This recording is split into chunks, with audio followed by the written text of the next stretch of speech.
안녕하세요. 공부하는 MC 김연영입니다. 흔히 유대인 하면 자녀 교육법을 많이들 떠올리죠?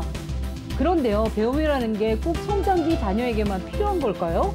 저는 오히려 학교를 졸업하고 사회에 나와 더 많은 것을 배우고 학습했다는 생각이 드는데요. 오늘 이처럼 평생에 필요한 학습의 지혜를 공개해 드리니까요. 채널 고정해 주시고요. 유대인과 학습 모두 일가견이 있는 두 분 모십니다. 교수님들 안녕하세요. 네, 안녕하십니까. 안녕하세요.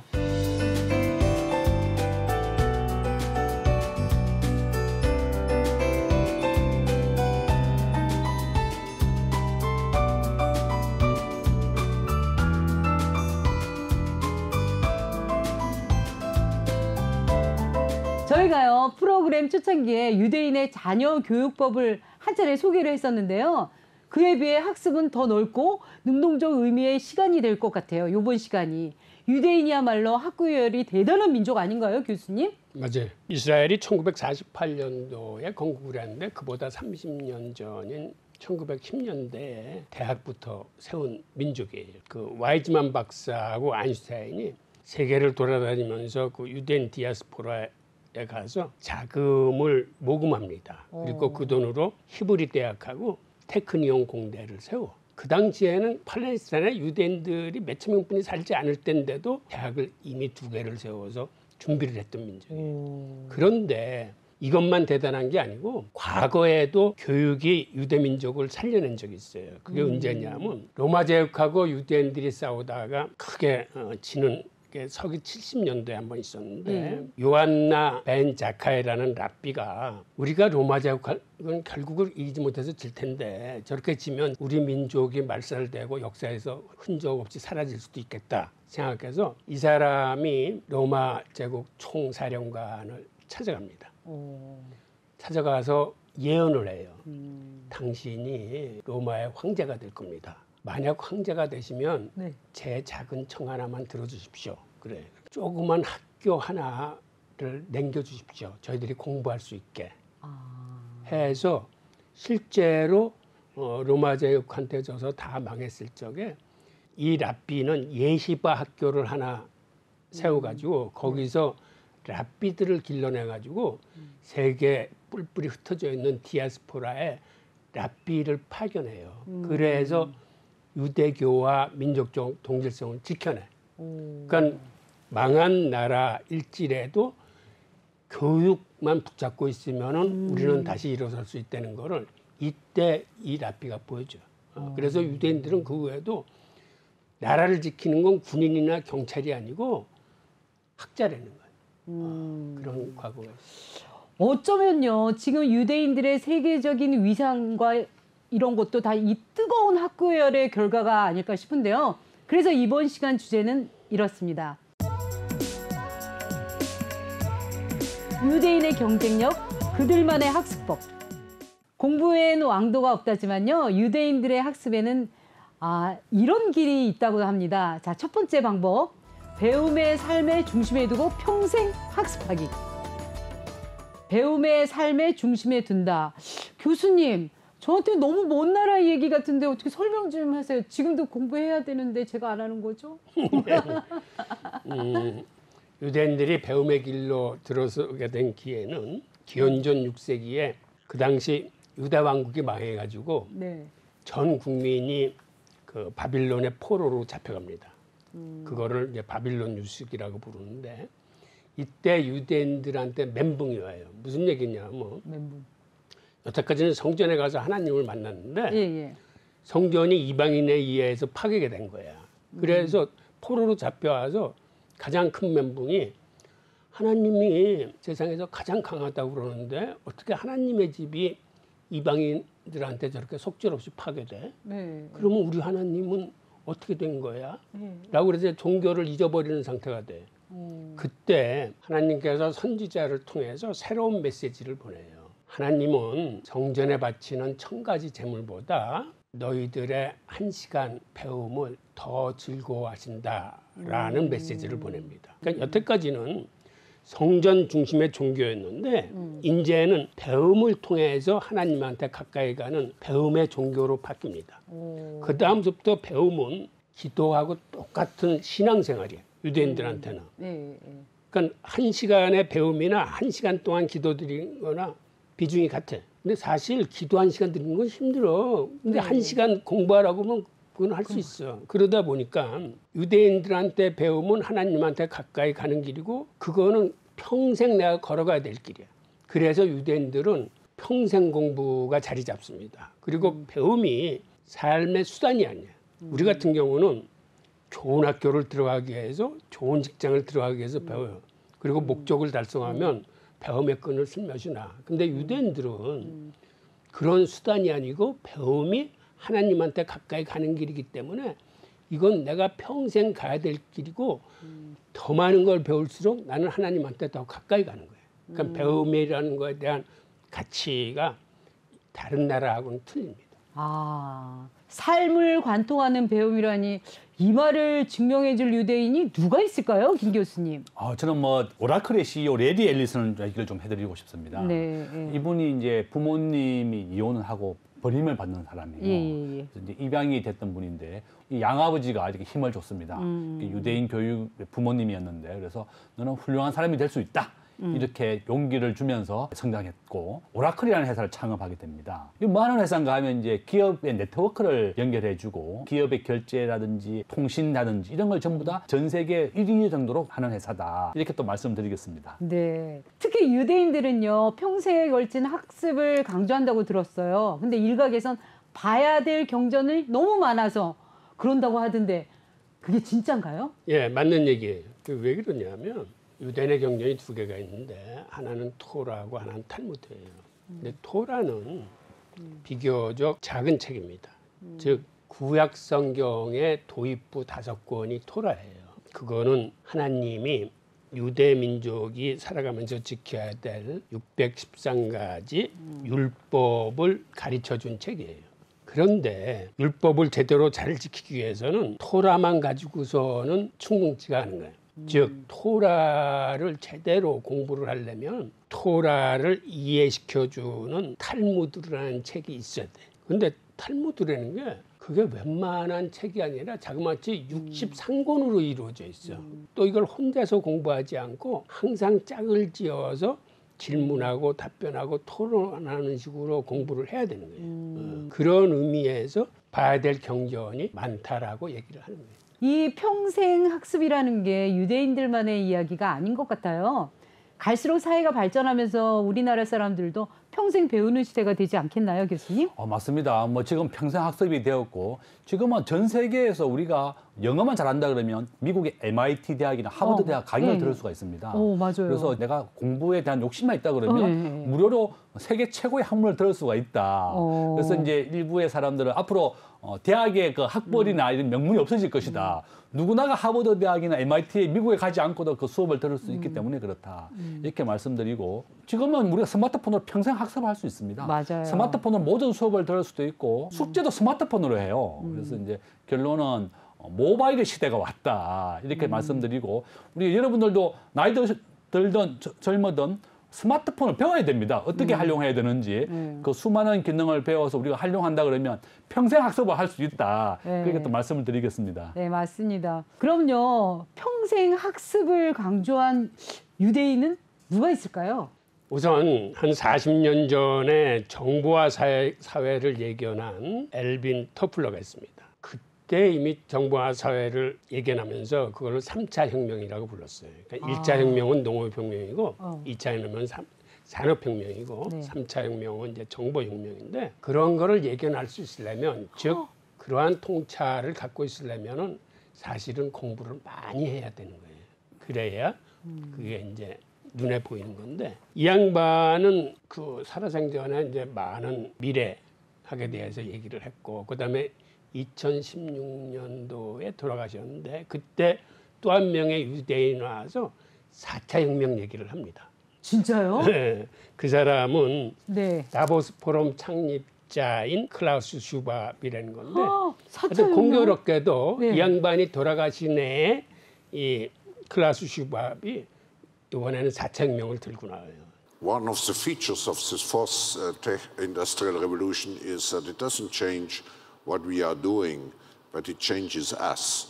즉 지금 우리가 보면은 그 인공지능이라거나 뭐 메타버스라거나 모든 아날로그가 디지털화로 바뀌면서 이제는 그러한 4차 혁명이라는 게 이제 가시권에 들어오기 시작하는 거예요.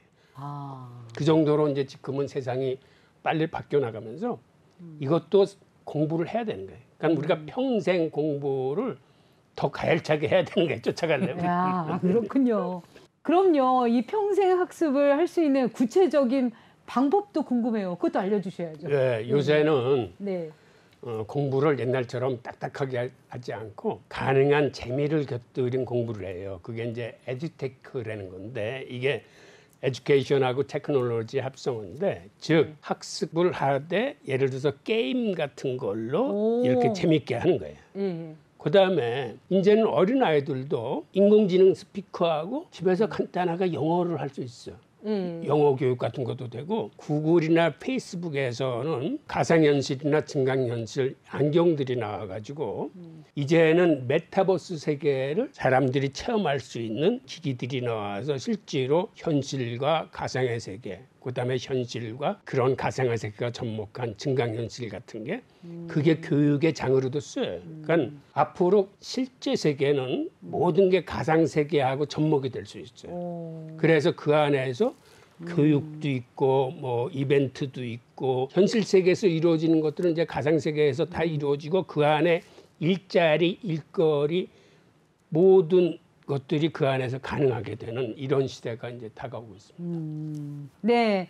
계속해서 학습에 관한 유대인들의 두 번째 방법을 보겠습니다. 읽고 또 읽고 토론하기? 여기 도대체 아니 무슨 책을 이렇게까지 열심히 읽으라는 건가요? 유대 민족만의 베스트셀러 도서들을 좀 뽑아주시겠어요? 그럼 저도 좀 읽게요. 세계 최고의 베스트셀러가 어떤 책인지 아십니까? 몰라요. 그게 바로 성경이에요, 성경. 그런데 그 구약 성경 중에 그 첫 도입부 5권이 토라라고 그랬잖아요. 근데 네. 토라를 잘 이해하고 지키기 위해서는 탈무드가 필요하다고 그랬죠. 네. 근데 탈무드는 워낙 방대한 책이기 때문에 그 전체는 한 63권 정도 돼. 그래서 유대인들은 그걸 하루에 한 장씩 읽고 그걸 가지고 토론을 해요. 그래서 하루에 한 페이지씩을 띄는데 그렇게 하다 보면 그게 한 7년 반 정도 걸려요. 책 한 번 읽는데. 아니 심지어요. 일일 일식도 아니고 일일 일탈무드 읽기 운동이 있다는데 이게 무슨 말이죠, 홍 교수님? 탈무드는 그렇게 쉬운 책이 아니에요. 생각보다 어려운 책인데 네. 그거는 특별한 정답을 요구하는 책이 아니야. 율법에 대해서 랍비들이 거기에 관해서 토론한 의견들을 옆에 쫙 써놔. 그럼 그걸 읽고 읽는 사람마다 자기의 새로운 관점이나 시각에 대해서 토론할 수 있는 거예요. 그러니까 탈무드는 오히려 여러 가지 생각을 개발하는 데 쓰이는 유용한 도구입니다. 그러다 보니까 그거를 한 권을 띄거나 혹은 7년 반 만에 전체를 다 띄면은 축하 파티를 열어줍니다. 그래서 그때서부터는 일반적인 지혜의 수용자가 아니라 그걸 한 권을 다 띄면은 이제는 지혜의 생산자가 될 수 있는 거예요. 요즘요 독서를 권장하는 문화는 요즘 국내외 기업들도 적극적으로 실천하는 추세인 것 같아요, 김 교수님. 맞습니다. 요즘 대학에서는 보면 대학생들이 네. 입학하게 되면 대학생이 읽어야 될 100권, 이 책을 100권. 리스트를 줍니다. 네. 뭐 서울대학에 읽어야 되는 100권. 제가 다니는 세종대학에도 대학생이 읽어야 될 100권을 딱 정해놨어요. 그 대학을 졸업하려면 이 책을 100권 중에서 자기가 30권 이상을 읽어서 독서시험을 통과해야만 졸업할 수 있어요. 또 요즘 초등학교도 보니까 1시간 먼저 학교에 와서 무조건 1시간 책을 읽게 하는 그런 교장 선생님도 많더라고요. 초등학교에. 뭐 초중 고등학교의 교장 선생님의 의지에 따라 다르지만 무조건 1시간은 먼저 학교에 와서 딴 거 공부하지 마라. 무조건 책을. 자기가 읽고 싶은 책을 가져와서 1시간 동안 읽어라. 이렇게 교육을 시키고 있다. 그래서 요즘은 IT 시대이지만 100권의 인문학 도서를 읽어야만 대학을 졸업한 시대가 왔다. 또 이렇게 야, 말씀드리겠습니다. 진짜 어려워졌네요, 저희 때보다. 맞습니다. 그런데요, 유대인의 학습 포인트는 책을 읽기만 하는 게 아니라 토론으로 이어간다는 점이죠, 홍 교수님. 예, 맞아요. 유대인들한테는 토라와 탈무드를 공부할 적에 기본적인 원칙이 있습니다. 그게 뭐냐면 첫째, 절대 혼자 공부하지 마라. 아. 두 번째, 반드시 질문을 해라. 이거를 지켜요. 그러니까 혼자 공부하지 말라는 건 혼자 공부하면은 잘못하면은 편견이나 독선이나 아집이 생겨요. 그거는 사실은 공부 안 하니만보다도 못한 거예요. 그래서 혼자 공부하면은 잘못하면은 어리석은 사람이 될 수 있고 심지어는 저주를 받을 수 있다. 오. 이거는 무슨 얘기냐면 둘이 같이 공부하면서 서로 질문하고 답변하고 토론을 하면은 오히려 공부에 시너지 효과가 납니다. 그리고 토론하는 과정에서 자기도 미처 생각하지 못했던 창의성들이 발현이 돼요. 그래서 유대인들은 뭐를 하도 항상 같이 해요. 그러니까 개인적으로도 뛰어난 역량을 가지고 있지만 그런 좋은 역량들끼리 힘을 합쳐서 같이 할 적에 항상 시너지 효과가 나는 거거든. 그렇다 보니까 종교 교육을 이런 식으로 하다 보니까는 유대인 공교육도 자연스럽게 수업이 질문과 토론으로 진행이 돼요. 그런데 아시다시피 질문을 하고 토론을 하려면 집에서 예습을 해가지고 해야 돼요. 당연하죠. 네. 예. 우리는 그냥 학교 가서 들으면서 나중에 성의 있는 사람은 복습을 좀 하는데 그거보다는 집에서 예습을 해가지고 질문하고 토론하는 게 훨씬 학습 효율이 뛰어나게 되는 겁니다. 그게 유대인들의 강점이에요. 교수님도 그 학생이나 기업들과 토론을 자주 하실 텐데 토론을 하면 어떤 효과를 얻을 수 있을까요? 토론을 하게 되면 제일 좋은 점이 내가 생각했던 거 다른 방식을 친구가 생각한다 이런 걸 얻을 수가 있죠. 그렇죠. 보통 이제 본인이 발표만 한다 그러면 본인의 생각만 할 수 있는데 네. 보통 제가 이제 수업할 때 한 4명씩 짝을 지어주거든요. 예, 예. 4명이서 하나의 주제를 가지고 서로 얘기를 하고 각자의 의견을 들어보고 얘기를 해라 이렇게 얘기하면 나는 이것이 잘못됐다고 생각하지만 저 친구는 이런 방향에서 굉장히 좋다 이런 생각도 할 수 있다. 그러니까 한 사람 나의 고집을 꺾을 수도 있고 다른 사람이 다양하게 이런 의견도 받아들일 수 있구나. 그래서 결론은 다른 사람의 생각을 받아들일 수 있는 토론의 문화가 아주 중요하다. 네. 이렇게 얘기할 수 있습니다. 네, 참고로 읽고 토론하기는요. 페이스북의 마크 저크버그 그리고 빌 게이츠 등 가장 성공한 유대인들이 공통적으로 뽑는 생활 습관이라는 점 기억하시고요. 이어서 유대인은 이렇게 학습을 한답니다. 그 세 번째 방법. 생각은 글로 정리해야 자기 것이 된다네요. 아니 교수님 듣다 보니까 너무한 것 같아요. 많이 읽는 것도 모자라서 글로 정리를 언제 하라고요? 밥은 언제 먹고 잠도 자야 되고 일도 많이 해야 되는데 거기다 정리까지 하라고요? 네? 아니 유대인들은 근본적으로 책의 민족이기 때문에 네. 그 사람들은 일주일에 한 권 이상 꼭 책을 읽어요. 그리고 책만 읽는 게 아니고 실제로 세계에서 1인당 과학 논문 수가 가장 많은 게 유대인들이고 그러다 보니까 그 사람들은 자기의 의견을 글로 정리해서 발표하는데 훈련돼 있어요. 토론이나 이 질문을 한다는 건 자기 생각을 요약하고 그걸 상대한테 정확하게 임팩트 있게 전달해야 되는 걸 의미하는 거거든. 그거를 압축해서 글로 쓰는 거나 마찬가지예요. 생각해 보니까요. 두 분 교수님들도 그 글을 적었을 때 효과 방법을 유대인 못지않게 많이 누려보셨을 것 같다는 생각이 드는데 그런 적이 있나요? 글을 쓰셔갖고. 저는 그 플리처 씨가 글쓰기에 대한 그 얘기를 남겼는데 그걸로 대신할게요. 글을 짧게 써라. 그래야 읽힐 것이다. 그다음에 글을 명료하게 써라. 그러면 독자들이 이해할 것이다. 글을 그림같이 써라. 그러면 기억 속에 오래 머물 것이다. 그리고 무엇보다 정확하게 써라. 그래야 독자를 올바른 길로 인도할 수 있다. 라고 썼는데 이게 제가 보기에는 아주 그 핵심을 짚은 겁니다. 교수님. 저는 이제 학생들에게 매주 신문 기사를 요약해서 내라는 숙제를 냅니다. 신문 기사를 매주 한 개씩 나한테 보내라고 얘기하면서 경제와 관련된 기사를 매주 한 개씩 읽고 신문 기사에 대한 현황, 그다음에 문제점과 대안 그것을 제시하게 내죠. 그러니까 읽기만 하는 것이 아니라 내가 정리하는 거죠. 요약을 하고 그다음에 문제점을 찾아내고 또 대안을 제시하고 결론은 또 나의 생각까지 적게 해서 학생들이 굉장히 또 좋아하더라고요. 네. 이렇게 한 1년, 한 학기 동안 공부하게 되면 본인의 경제 지식이 잘 정리되었다. 그래서 여러분들도 신문 보실 때 꼭 노트에 적어라. 이렇게 또 말씀을 드리겠습니다. 네. 지금의 유대 민족을 만든 그들만의 학습법. 평생에 걸쳐 배움을 삶의 중심에 두고 읽고 토론하고 생각을 글로 정리하는 유대인들의 이야기를 만나봤고요. 이 밖에도 두 분 교수님들께서 추천할 만한 특급 학습법이나 가문의 비법 뭐 이런 거 있으면 몰래 공개해 주실 수 있어요? 우선 자기가 공부한 거나 알고 있는 거를 남을 가르친다 생각하고 글로 적어보는 게 굉장히 중요합니다. 그리고 글이라는 걸 어렵게 생각하지 말고 내가 모든 걸 다 알고 글을 쓰겠다 그러면 우리는 글을 못 써요. 설령 다 알지 못하더라도 일단 들이대는 게 굉장히 중요합니다. 글은 잘못 써도 상관없습니다. 정말 중요한 거는 글은 퇴고가 생명이에요. 그러니까 그거를 한 번 퇴고하고 두 번 퇴고하면서 필요 없는 건 다 쳐내고 다시 중요한 거는 보완하고 그러면서 글의 완성도를 높여가는 거거든요. 그러니까는 여러분들도 글은 일단 시작해서 쓰는 게 중요하고 그 다음에는 그걸 퇴고하는 게 중요하니까 그런 식으로 글을 시작하시기 바랍니다. 김 교수님.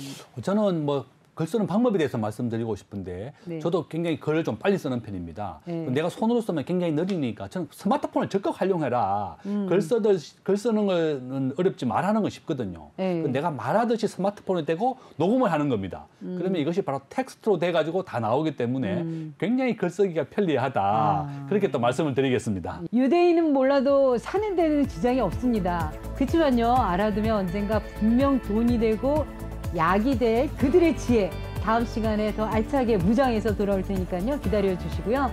저희는 다 함께 외치면서 인사드릴게요. 유대인을 알면 세상이 보인다. 유대인 경제사. 경제사.